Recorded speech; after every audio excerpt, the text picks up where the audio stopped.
The Copper Kettle was the kind of cafe that smelled like cinnamon and old wood and made people feel safe in a city that mostly did not. It sat between a law firm and a flower shop on 54th Street, and every morning between 6 and 9, it hummed with the controlled chaos of Manhattan professionals needing coffee before they could face being themselves. Emma Hartley had worked there for 2.5 years. She knew every regular by name, by order, by mood. She knew that Harold, the owner, always burned the first batch of croissants and blamed the oven. She knew that the couple by the window on Thursdays were not married to each other. She knew that table 4 always wobbled, and that the espresso machine made a sound like a coughing cat when the pressure was too high. And she knew that Preston Wade arrived every single weekday at exactly 7:15, sat at the corner seat near the window, ordered a black coffee with no sugar, opened his phone, and did not look up until the cup was empty. 2 years. Not once had he learned her name. Emma had stopped being bothered by it around month 6. Men like Preston Wade did not notice waitresses. They noticed numbers and deals and the kind of women who wore silk at breakfast. She was furniture to him, useful and invisible. And she had made her peace with that fact a long time ago. On a cold Tuesday in November, she arrived at the Copper Kettle 40 minutes early, sat across from Harold in the back office, and placed her resignation letter on the desk between them. Harold looked at it the way people look at things they already knew were coming. He picked it up, read it slowly, set it down again. "Your mother's bills," he said. It was not a question. He got offered a position at Marshing Foods, Emma told him. Corporate kitchen testing. It pays almost double. Harold nodded. He was 71 years old and had been running the cafe since before Emma was born. And he had a way of being sad about things without performing it. "You'll be good at that," he said. "You've always been good at knowing what things taste like before anyone else does." Emma smiled and stood up and tied on her apron for the last time. The morning rush was ordinary in every way until it was not. She moved through the tables the way she always did. Fast and clean and cheerful in the practiced way of someone who has learned that cheerfulness is a professional skill. She refilled coffees. She smiled at the lawyers from the firm next door. She told a woman her scarf was beautiful and meant it. At 7:14, she prepared a black coffee and carried it to the corner table. Preston Wade was already there. He was wearing a charcoal coat and had his phone face down on the table, which was unusual. He was looking out the window at the street with an expression Emma could not quite read. Tired, maybe. Or the specific kind of empty that comes after a long stretch of not stopping. She set the cup down without a word, the way she always did. "Thank you," he said. Also the way he always did. She was already turning away when he spoke again. "You're leaving." Emma stopped. She turned back slowly. Preston was looking at her now, directly at her. And it was strange because she had served this man approximately 500 times, and she was not sure he had ever actually looked at her before. "Harold mentioned it," he added, as if he needed to explain how he knew. "Today's my last day," she said. He nodded. There was a pause that felt longer than it was. "Where are you going?" The question surprised her. Not because it was complicated, but because he was asking it at all. Corporate food testing. A company called Marchand. Something shifted in his expression. It was small, but Emma had spent 2.5 years reading the faces of people who thought they were unreadable. "Good company," he said. "I hope so." She gave the same small professional smile she always did and started to walk away. "What's your name?" he asked. She stopped again. There was a version of herself, a version from 2 years ago, who would have felt something sharp and small at that question. The proof that she had been invisible all along. But the woman she was now just turned around and told him plainly, "Emma Hartley." Preston Wade looked at her for a moment with an expression she could not categorize, and then he picked up his coffee and said, "Good luck, Emma Hartley." She walked back to the counter. She thought that was the end of it. She was wrong. By noon, her last shift was over. Harold hugged her once fiercely and then pretended to be very busy so she would not see him get emotional. Donna called twice, and Emma let it go to voicemail because if she heard, Her sister's voice, she would also get emotional, and she had promised herself she would not do that today. She took off her apron, folded it neatly, left it on the counter, and walked out into the cold November afternoon. Feeling lighter than she had in months, she did not look back at the corner table. She did not see Preston Wade still sitting there long after his coffee had gone cold, turning his phone over and over in his hands. 3 weeks into her new job at Marshing Foods, Emma had settled into a routine that felt, for the first time in years, like breathing room. The work suited her in a way she had not fully anticipated. She sat in a bright testing kitchen on the 14th floor of a building in Midtown, surrounded by small white dishes and careful notes, and she tasted things for a living. Sauces, seasonings, new product lines being developed for restaurant chains across the country. Her supervisor, a quiet woman named Patricia, had told her on the third day that Emma had the most precise palate she had encountered in 15 years of food development. And Emma had gone home that evening and sat on her apartment floor and cried a little because no one had ever said anything like that to her before. Donna had called that night, as she often did. "You sound weird," her sister said immediately. "I'm fine," Emma told her. "You cried." "I did not." "Emma." "It was one small cry," Emma said. "A professional cry. Very dignified."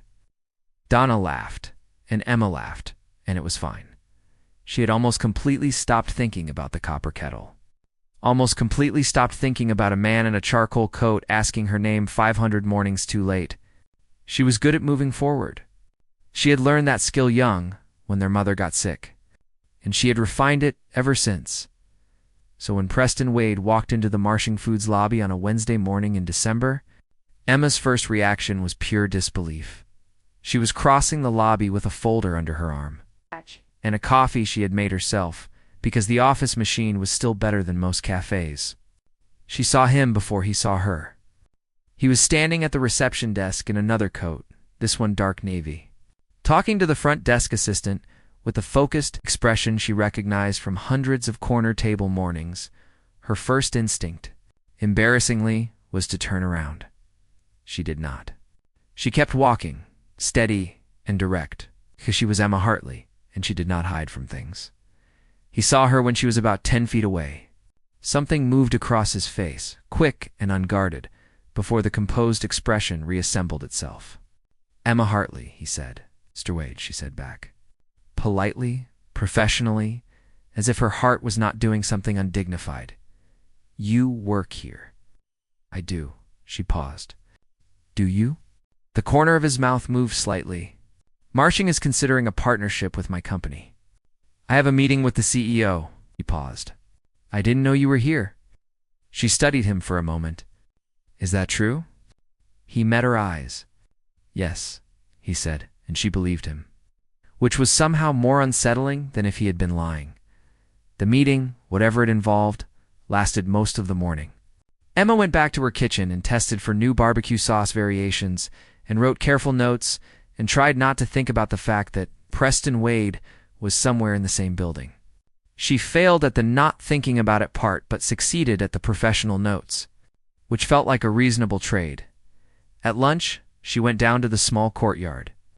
Behind the building where she usually ate alone and read, which she preferred, she had her sandwich and her book, and she was settled and peaceful. And then footsteps stopped beside her bench. "Can I sit here?" Preston asked. Emma looked up at him, then at the empty courtyard, then back at him. "There are 14 other benches.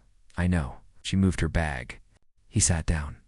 For a moment, neither of them spoke, which was, she thought, very on brand for a man who had sat 10 feet from her for 2 years in complete silence. "I asked Harold about you," he said finally. She closed her book. "When the day you left." He was looking at the bare winter trees at the edge of the courtyard. "He told me you were the best employee he ever had.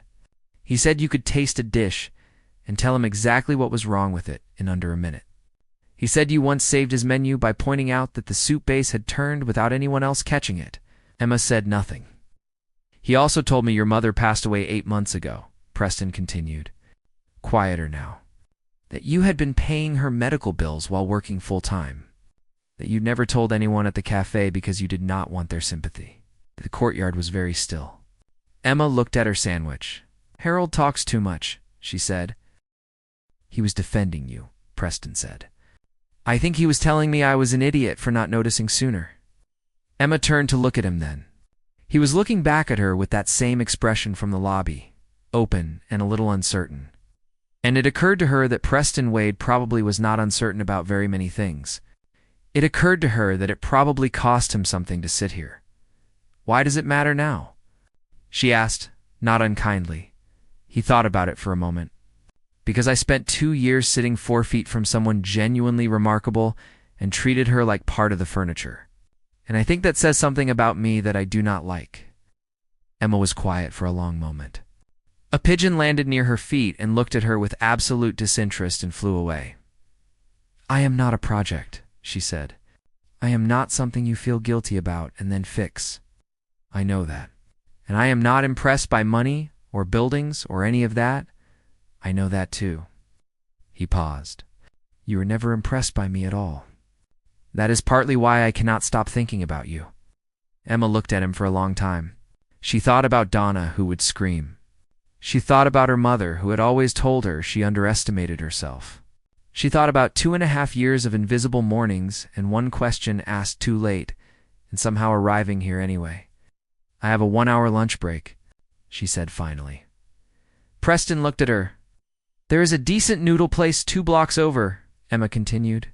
"It is nothing fancy. The chairs are plastic, and they give you too many napkins. But the broth is extraordinary, and most people walk right past it because it does not look like anything from the outside." He stood when she stood. "Sounds like someone else I know," he said quietly. Emma picked up her bag and did not let herself smile until she had turned away. But she did smile. Fully, genuinely, the kind she did not perform for anyone. And Preston Wade, who had made a career out of seeing value in things other people overlooked, walked beside her through the cold December air and thought that he had never in his life been so grateful for a second chance.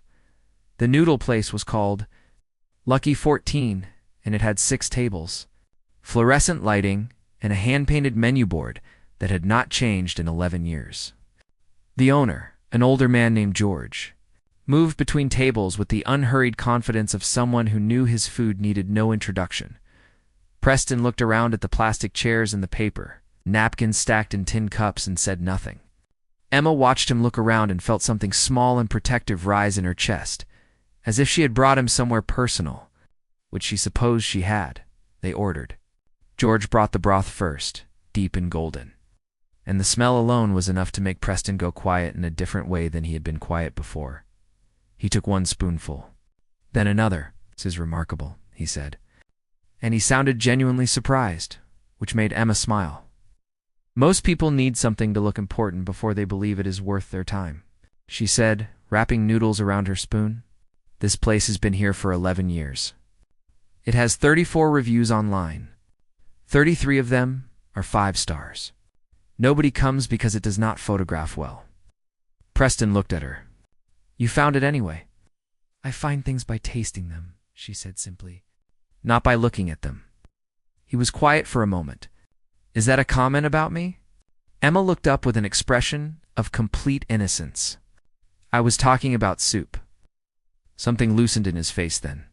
He laughed, a real one, short and surprised, and it changed him completely. Emma thought that was probably the most honest thing she had ever seen from him, and she stored it away somewhere carefully. They talked through the rest of lunch the way people talk when they are both intelligent and a little cautious. Preston told her about the Martian partnership, what it would mean for the company, how it had been 3 years in development. Emma told him about the testing kitchen, about Patricia's teaching, about the way she had learned to document flavors, the way other people documented numbers. He listened with the focused attention he had previously reserved only for his phone screen. And Emma noticed the difference. When they walked back to the building, she told herself it was just lunch, a conversation. Nothing had been promised, and nothing had been asked. She was sensible about these things. That resolution lasted for days. On Sunday morning, her phone rang with a number she did not recognize. She almost did not answer. "Emma Hartley," said the voice, which was Preston, and her stomach did the undignified thing again. "How did you get this number?" "Harold. Harold needs to stop," she said. "I have something I want to show you," Preston said. "It will take about 2 hours. You can say no." She should have said no. She recognized that clearly. She said yes instead and spent 20 minutes changing her outfit, which she told herself was simply about being appropriately dressed for an unknown activity and had nothing to do with anything. Elsie picked her up in a car that was quiet and warm and drove her to a building in Brooklyn she had never noticed before. It was large and old, a former warehouse with tall windows now filled with winter light. Inside it was being converted into something. Beams and scaffolding and raw concrete floors, but the bones of it were extraordinary. "What is this?" she asked, her voice echoing slightly. "A food hall," Preston said, walking beside her. "Local vendors, small producers. The kind of places that exist in Lucky 14 form all over this city, but cannot afford visibility.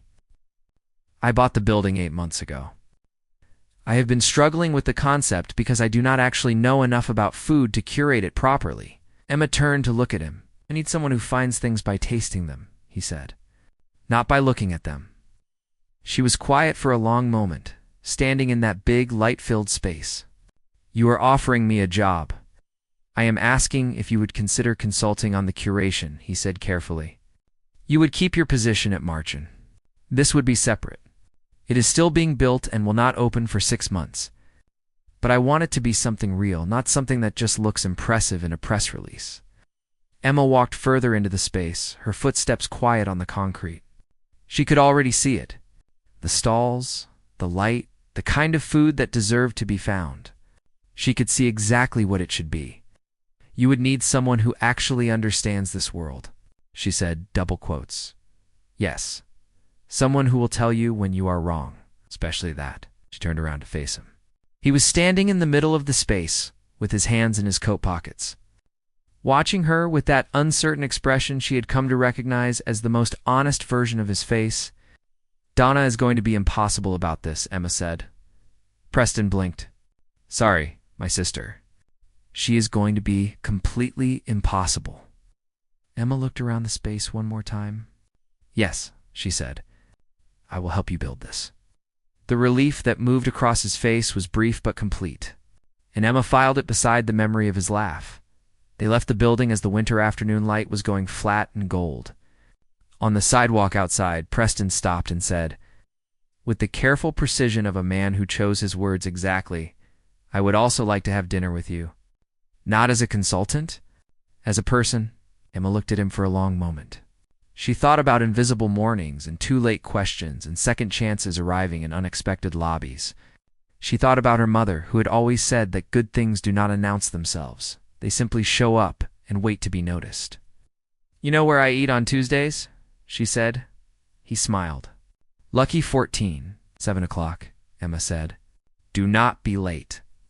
She walked to the subway without looking back, which was becoming a habit with him. And for the second time in recent memory, she smiled fully and genuinely, once she had turned away. The kind that belonged only to her.